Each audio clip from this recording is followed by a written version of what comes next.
So the problem we have here is limit as x tends to infinity x times root of 9x square plus 5 minus 3x.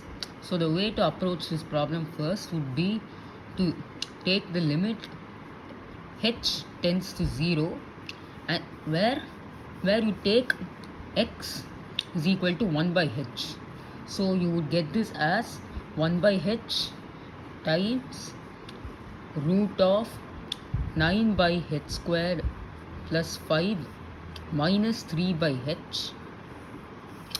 So from here you can see that as 1 by 0 tends to infinity, as x tends to infinity, h will tend to 0.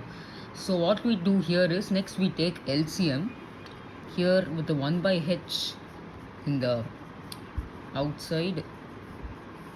We already have h square in the denominator, so to get LCM, we multiply 5 into h squared, get 5h squared the whole by h squared under root minus 3 by h. Now we remove this h squared from the root. So to do that way we get h 1 by h into root of 9 plus 5h squared by h, where h is not under the root anymore, minus 3 by h. Now you notice that both these terms have a common denominator in h. So what we do now is, we get it as root of 9 plus 5h squared minus 3 the whole divided by h. So before we multiply what's outside the bracket, let us simply apply the rule of rationalization here. We multiply both the numerator and the denominator by the conjugate, which will give us 9 plus 5h squared minus 3 by h. This entire term multiplied into root of 9 plus 5h squared plus 3 divided by root of 9 plus 5h squared plus 3. So after that we apply the identity a plus b into a minus b is equal to a square minus b square, where this entire term here is a and this term here is b.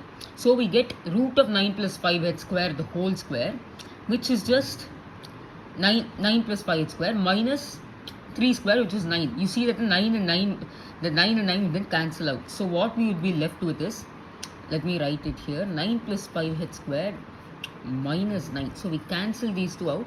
We still have h multiplied into the conjugate, 5h square plus 3.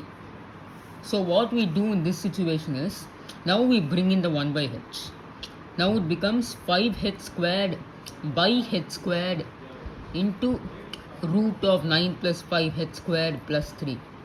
Now we can take the h square out by cancelling these two, forgetting the right limit here. Now we just have 5 divided by this entire thing. But we do realize that only by applying only when it's root of 9 plus 5h square minus 3, the result ends up getting 0. Which means here in the denominator we won't be getting 0, which can clearly be seen. So we will be getting 5 divided by root of 9 plus 0, as h tends to 0, plus 3, which is 5 by 3 plus 3, which is 5 by 6.